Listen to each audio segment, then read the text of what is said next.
इस अद्भुत समूह का सबसे दिलचस्प इंसान इसका अधिनायक था, जो स्पष्टतः एक नागा था।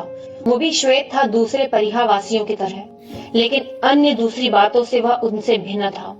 उसने उनके जैसे कपड़े नहीं पहने थे। दरअसल उसने भारतीय पद्धति के कपड़े पहन रखे थे, एक धोती और अंगवस्त्र, दोनों केसरी रंग के।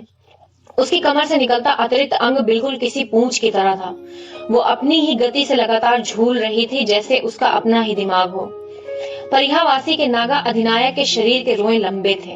उनका बलिष्ठ शरीर और मजबूत मांसपेशियां उसे दिव्य चमक प्रदान कर रहे थे। संभवतः वो अपने हाथों से ही किसी बदनसीब की कमर तोड़ने की ताकत रखता था। दूसरे नागाओं की तरह वह अपने चेहरे और शरीर को किसी लबादे से नहीं ढकता था। हमें जल्दी निकलना होगा।